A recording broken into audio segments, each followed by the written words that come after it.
Halo semua, kembali lagi dengan saya Calvin. Kali ini saya akan membahas tentang Euro yang baru saja berjalan. Jadi sekarang nggak terasa sudah semifinal Euro. Jadi tinggal sekitar 3 pertandingan lagi. 2 di semifinal, 1 di final. Jadi bentar ya, ini sambil saya buka line up-nya apa. Jadi semifinal ada 2 pertandingan. Yang pertama yaitu ada siapa itu? Spanyol lawan Prancis. Kedua adalah Belanda lawan Inggris. Yang pertama kita bahas dulu adalah Spanyol lawan Prancis. Ini sebelumnya ini pertandingan yang ya agak pecah satu sisi sih, karena yang saya prediksi pecah satu sisi karena Spanyol ini lagi bagus-bagusnya, bagi mereka barusan mengalahkan tuan rumah Jerman yang juga bermain bagus. Dan sedangkan Prancis ya istilahnya 2 kali ya lolos lubang jarum lah. 2 kali atau sekali ya? Oh, sekali. Tuh, pas lawan Portugal kemarin. Jadi mereka pun kesusahan mencetak gol. Jadi pas lawan Portugal menangnya lewat adu penalti. Gitu. Jadi Prancis ini istilah dalam disadvantage lah di pertandingan ini. Kita bahas line up-nya. Spanyol line up-nya formasi 4-2-3-1. Unai Simon, Jesus Navas, Nacho, Aymeric Laporte, Marco Kurela, Rodri, Fabian Ruiz, Lamine Yamal, Dani Olmo, Nico Williams, dan Alvaro Morata. Ini line up-nya rata-rata sama yang biasa dipakai. Mencoba dengan Prancis, formasi 4-3-3, Mike Maignan, Theo Hernandez, William Saliba, Dayot Upamecano, Jules Koundé, Adrien Rabiot, Aurelien Tchouameni, N'Golo Kante, Kylian Mbappe, Randal Kolo Muani, dan Ousmane Dembele di lini depan. Ya agak mengejutkan karena Griezmann cadangan ya. Biasanya Griezmann main. Mungkin kurang fit atau apa. Itu kurang bagus mainnya. Tapi secara mengejutkan ya, di awal ternyata Prancis yang unggul dulu. Lewat Randal Kolo Muani di menit ke-9. Jadi awalnya sebelumnya Spanyol dapat peluang kayak gini tapi gagal, dan habis itu Prancis dapat peluang heading tapi gol. Jadi Prancis cukup efektif juga sekali di pertandingan ini dalam memanfaatkan peluang 1-0. Ini jelas mengejutkan semua orang, termasuk saya. Bagi fans Spanyol kaget. Kita pikirkan paling Spanyol cetak gol duluan, ternyata Prancis yang selama ini kesusahan cetak gol akhirnya cetak gol. Karena sebelumnya Prancis itu cuma sekali atau 2 kali bahkan sekali kalau nggak salah cetak gol dari open play. Jadi sisanya gol bunuh diri kayak gol on goal kayak apa. Dan kali ini gol kedua mereka dari open play lewat headingnya si Kolo Muani. Tapi nggak lama berselang ya bisa terjadi ya, dari umpan dari belakang, aku lupa siapa yang umpan, diumpan ke Lamine Yamal yang biasanya cetak asis, kali ini dia dribble sendiri melewati beberapa pemain, dia tendang dari luar kotak penalti, tendangannya melengkung ke sisi kiri atas gawang. Jadi Mike Maignan nggak mampu nangkep itu, kena tiang dan tapi masuk ke gawang, gol. Itu gol yang indah banget sih. Gila, Lamine Yamal ini 16 tahun loh bocah satu ini. Bisa dia melakukan skill kayak gitu tuh luar biasa banget. 1-0, satu sama. Kemudian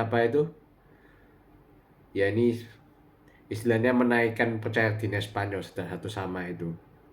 Dan dalam berselang cuma 4 menit Spanyol berhasil comeback lewat golnya Dani Olmo. Jadi Dani Olmo sebelum cetak gol dia melewati beberapa pemain, dia kayak two step kuno, skillnya keren, dia nendang, kipernya sudah lewat ya, tapi disuruh lah sama Jules Koundé, tapi tetap dihitung golnya si Dani Olmo. Kenapa? Karena walaupun udah disliding sama Jules Koundé pun itu tetap gol.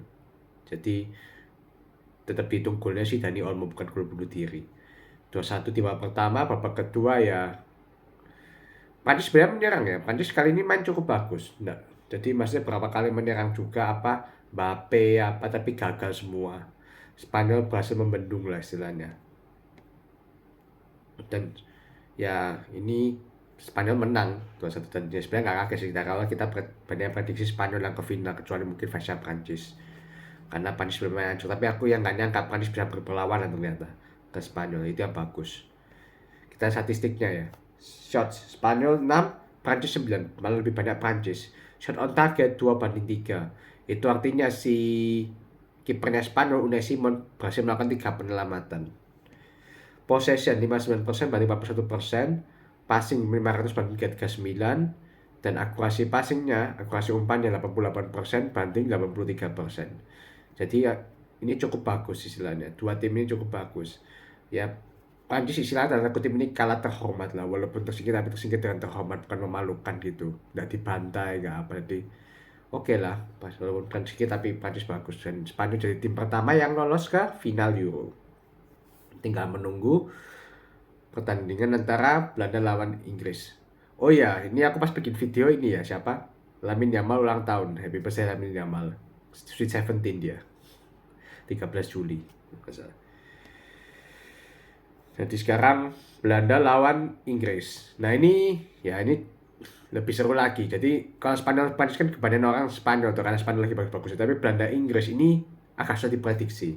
Karena apa itu, Inggris memang main buruk, tapi Belanda itu kadang-kadang nggak konsisten. Jadi kadang-kadang main bagus, kadang-kadang buruk.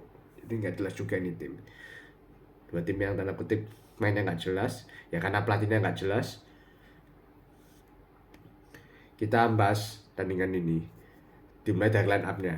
Net Belanda, Bert Verbruggen, Denzel Dumfries, Steven de Vrij, Virgil van Dijk, Nathan Ake, Jeremy Schouten, Tijani Reinders, kemudian Jeremy Schouten, salah. Daniel Malen, Xavi Simons, Cody Gakpo, Memphis Depay. 4-2-3-1 formasinya. Sedangkan Inggris, ya Jordan Pickford, Mark Guehi, John Stones, Kyle Walker, Kieran Trippier, Declan Rice, Kobbie Mainoo, Bukayo Saka, Jude Bellingham, Phil Foden, sama Harry Kane. 3-4-2-1. Sebenarnya dia main 3 back ya si Southgate ini. Saka jadi apa itu? Gelandang kanan. Trippier kiri. Ya ini sebenarnya Saka agak ke dalam ya, wingback ya. Main sebagai wingback kalau nggak salah, sama Trippier. Ya kita ke pertandingan. Di awal Belanda yang itu nyerang dulu, dan Belanda cetak gol lewat Xavi Simons. 7 golnya bagus sih dari luar kotak penalti. Ini biasanya wong ini nggak cetak gol, tapi kali ini dia bisa cetak gol, golnya indah lagi. Mata posisinya Belanda hebat juga. 1-0. Nah ini Belanda di atas angin karena sudah cetak 1 gol, jadi semakin pede.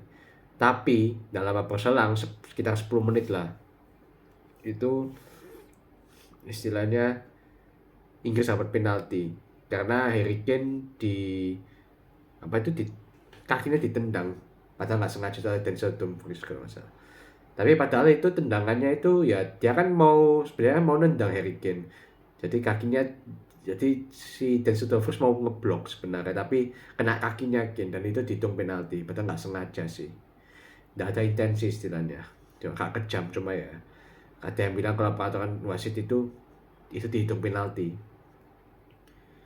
Jadi ya sudah mau gimana lagi, dan Harry Kane cetak gol lewat penalti tersebut 1-1. Ya setelah itu pertandingan berjalan seru ya. Jadi Inggris lebih percaya diri juga. Inggris menyerang terus. Aku ya kaget Inggris bisa main sebagus itu. Sebelumnya jelek banget Inggris ini. Aku hampir nggak pernah Inggris main bagus. Tapi kali ini Inggris main bagus. Berkali-kali menyerang Belanda. Apa itu? Dia cepat dapat peluang lagi. Phil Foden dapat peluang. Digagalkan. Yang paling bagus itu pas dikolongin. Kipernya Belanda si Verbruggen sama siapa itu, Saka atau Foden atau siapa. Tapi bolanya nggak masuk karena ditahan sama Denzel Dumfries. Itu gol clearance itu, bagus itu. Kalau dia nggak nahan, Denzel Dumfries nahan itu pasti gol. Kemudian juga ada beberapa kali Phil Foden nendang tapi kena tiang. Kemudian Belanda juga menyerang tapi ya juga kena tiang, headingnya kena tiang, headingnya Van Dijk, kemudian apa. Jadi dua tim ini agak kesulitan cetak gol. Jadi babak pertama masih 1-1, babak kedua juga kedua tim ini menyerang tapi susah cetak gol juga. Sampai di menit 90-an itu ada pergantian pemain dari Southgate, si Oli Watkins masuk, masa gantikan Harry Kane. Nah itu saatnya, dan cetak gol dia sebagai pemain pengganti super sub. Dari sisi kanan siapa itu di kolong itu, De Vrij atau siapa itu. Kemudian Verbruggen yang nggak bisa apa-apa karena itu tendangan yang bagus di pojok kiri, sudutnya sulit itu. 2-1 ya. Ini mengejutkan juga buat Belanda. Aku pertama pikir Belanda ya bakal lolos karena Inggrisnya main hancur. Ternyata Inggris yang lolos. Tumben Inggris main bagus. Selama ini Inggris main jelek. Ini tim asli nggak jelas ini. Tapi pas dibutuhkan Inggris bisa main bagus juga ternyata. Hebat juga. Shotsnya tembakan 7-9. Inggris lebih banyak loh bahkan. Shot on target 2-5. Inggris juga lebih banyak. Possession 41% banding 51%. Inggris lebih banyak. Passing di pas 14-5-89 dan akurasi passingnya itu yang aku kaget. Belanda cuma 89%, Inggris 92%, oke? 92. Gila, aku bingung ya, kok Inggris nggak main kayak gini dari awal ya. Ini bagus loh Inggris main kayak gini. 92% loh, bahkan nanti lebih tinggi dari Spanyol apa itu. 88% apa? 92, gila, 92%. Berarti banyak umpan suksesnya Inggris.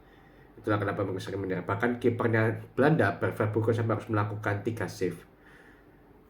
Gitu. Oh ya, itu yang gol pertamanya pas Belanda itu ya itu juga karena tangannya Pickford pendek ya. Jangkauannya dia kecil. Tapi ya dengan Inggris ini lolos ya. Inggris ini emang nggak tahu ya ditimpel hoki atau gimana, atau disertai Tuhan lah mungkin. Jadi sampai ke final loh, 2 kali beruntun ke final, hebat juga ini pelatih Southgate. Walaupun ini pelatih agak miskin taktik tapi bisa masuk final, pencapaian sih luar biasa. Dan Belanda kenapa kalah juga karena ya kan babak pertama kan agak buntu Belanda, tapi babak kedua Koeman nggak melakukan banyak pergantian apa gitu, dan pergantiannya setelah pas gol kedua baru melakukan pergantiannya telat, sudah menit 80-90 lah. Jadi ya ini juga Koeman juga salah dalam melihat pemain. Ya pemain kayak Curtis Scouten apa masih dipanggil dimainkan juga apa sama Reinders. Ya itulah. Ya mungkin semoga Koeman ya sebenarnya semifinal bagus sih Koeman dengan squad kayak gini yang tanda kutip banyak nggak bukan juga, cuma ya harusnya masih bisa masuk final lah.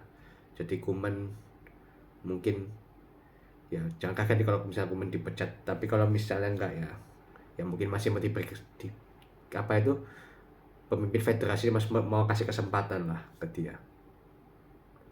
Dengan ini Inggris masuk ke final akan lawan Spanyol nanti. Ya ini aku jujurnya nggak bisa prediksi sih. Kan harusnya kan kalau kita kan Spanyol. Tapi Inggris ini kalau dibutuhkan bisa main bagus ternyata. Jadi aku bingung juga, ini Inggris udah jelas juga. Ini kayak mystery box ini Inggris ini. Jadi bisa main jelek, bisa main bagus. Kalau mainnya jelek harus break Spanyol. Cuma kalau mainnya bagus kayak gini, bisa mungkin sampai extra time atau sampai adu penalti. Jadi kita lihat aja, aku nggak bisa prediksi sih kali ini siapa yang juara. Karena Inggris ini juga nggak bisa diremehin lah istilahnya. Ya gitu aja sih dari saya. Selamat buat Spanyol sama Inggris yang masuk ke final. Thank you.